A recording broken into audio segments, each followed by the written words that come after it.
Hey guys, it's Gigi for the win here, and today I'm going to show you the Photoshop basics. Cool. So I have Photoshop open already, and right now we need a picture. I'm going to choose a poster I made and Jackie Chan, because Jackie Chan is too amazing. Get that open, and it's not open. Yay. This is a GIF, so it has a lot of layers, but whatever. Okay, so what I'm going to show you is the tools that I use mostly every time I make a poster. This is a background right now, so I can't move it. This is like the movie mouse tool. So we're going to double click on the layer, the highlighted blue, and we're going to press OK. And now it's a layer, so we can move it any which way we desire. Alright. I really recommend this. Press window history, so you can go back a lot more than when you press undo. So we're just gonna go back and click on it, and it's back to its original, or where it's open. So yeah, let's go on. These three sets of tools are they do the same thing but in different ways. So this is the rectangular marquee. There's also a elliptical, single row, and single column. These are the lassos. This is quick selection and magic tool. So what we want to do, I'll just show you really quick because I'll have its own video. So there's these 4 boxes. There's this one, which is new selection, add, subtract, and intersect. Rectangles make, if you hold shift and then click and drag, it can make a perfect square. It also can make perfect circles. So hold on shift and then drag, and it's perfect circle. Okay. Lasso, you don't have any guidelines, so you just kind of like draw any which way. And since you're on add, it'll like add it. Fun. Command D to deselect everything. So polygonal is straight lines basically. It doesn't really work well with curves, but I'll show you anyway. We're just gonna try to outline Jackie Chan's great body, and then you see how it comes to curve. So you just have to make tiny little,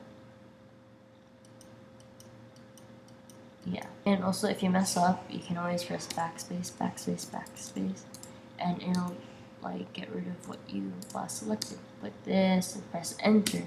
So yeah, enter like finalizes it, and you press command D to deselect it, and yeah. A magnetic tool is really great. I use it very often. So what it does is allow you to outline Jackie Chan here, which it works pretty much perfectly. Sometimes it hits rough road, so you just be careful. Or you can press little like dots, so it'll follow what you say. Yeah, there's Jackie Chan all selected. Except that quick selection does the same thing that magnetic lasso does, but it's more controlled and it takes less time. So plus means obviously plus, so plus means you can just get everything that you want. And then minus could be that you didn't want like the shoulder, so you can get rid of the shoulder. Yeah. Fun. And it's like a brush too, so it also has the size, hardness, and spacing, so you can look at that. Magic wand, it gets all of the color that is similar to the color you pressed on. So this is like a light gray, so we're going to click on it, and it's going to select everything that's light gray. So here, which is not so great for this picture. Good for other ones, but not for this one. all these sets have refined edge, refined edge, and refined edge. Even magic wand. Oh, I'm holding it and dragging it out so you can see the other part. So we're gonna click on refined edge, and this is the red. You can customize it. I use overlay. You can do whichever way you want. I click on smart radius, and you can radius, it makes it more finer, so you can see like the hair and the like separations.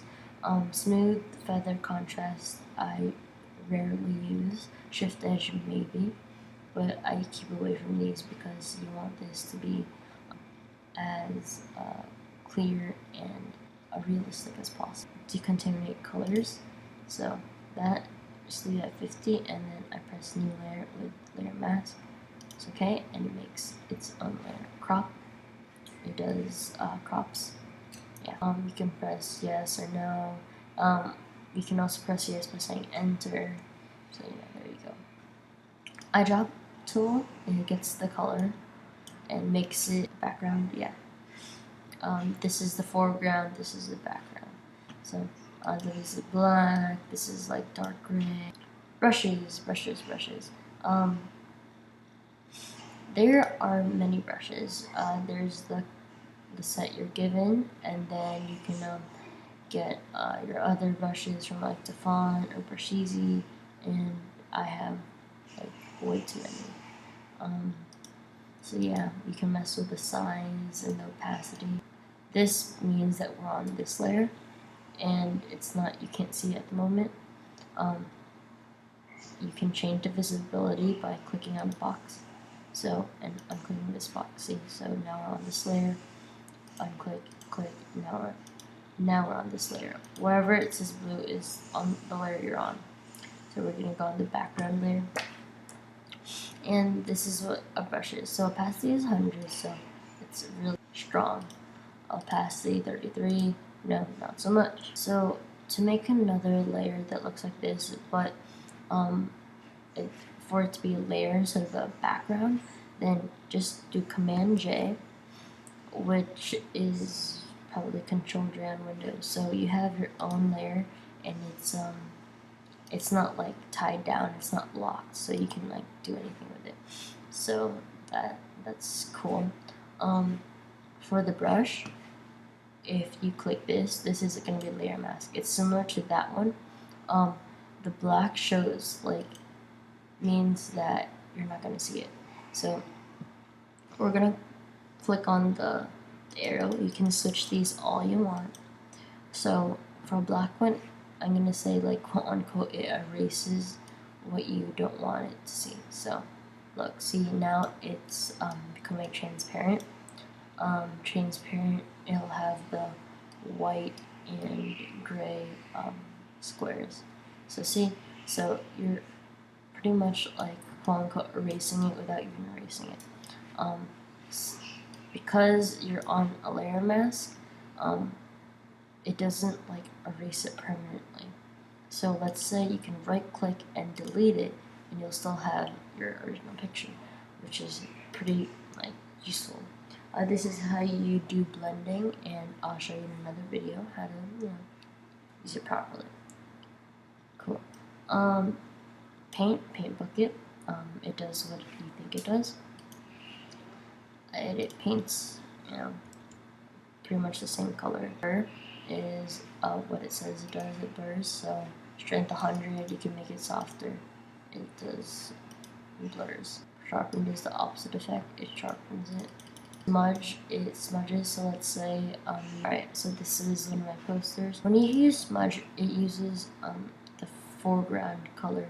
So to change it to, let's say, brown, you just click on it and you can change it. Smudges are really good if, let's say, you have a brown, a dark brown here and a light brown here, and you want to have it kind of flow correctly, I guess. That's not a good way to do it, but see, so we're just gonna that horizontal tool, it does Oh, okay. So right now you're on brown because it's brown here. So you can just click on it, make it white, and yeah, that's what it does. It can be vertical as well. So what you can also do is, okay, what I did before, what I did for text, I clicked on it and it was a line and it continued. Or you can make your own box. So you're on text, so you can hold and click and have your own box. However, if you keep on typing and it goes over, you won't be able to see it. So, and that's the unfortunate part, but pick how you want to do it. I don't judge. What I also want to show you is like ways to turn it like this text. So I'm on this background, this text. What I did was I was on this and then I clicked the mouse tool. What I'm gonna do is you can see it has like a U kind of shape arrow and you can turn it. And you could just move it as well, and then when you can press enter and you're good. Also, you're on this text still, you could do Command T and right click and you can rotate it 180, rotate 90 clockwise, counterclockwise, flip vertical or horizontal. So that is really useful. I use that very often. Also, there's shapes. So there's the shapes you get with Photoshop: rectangular, rounded, ellipse, polygon, line, custom. For custom, there you can add more if you want, but I don't usually use this much. Just make a shape. You're using the color as the foreground, so you can make it whatever color you want, like orange. Then just click hold shift so it keeps the proportions, because if you don't hold shift it becomes too long or too wide, and so you just want to keep this in proportion, and ta-da. Okay, and then one more thing I want to do before I end this video. So here you can zoom in. It's a magnifying glass plus, so you can zoom in or you can zoom out, and yeah. If you have any questions, feel free to ask me. Alright, thanks guys, bye.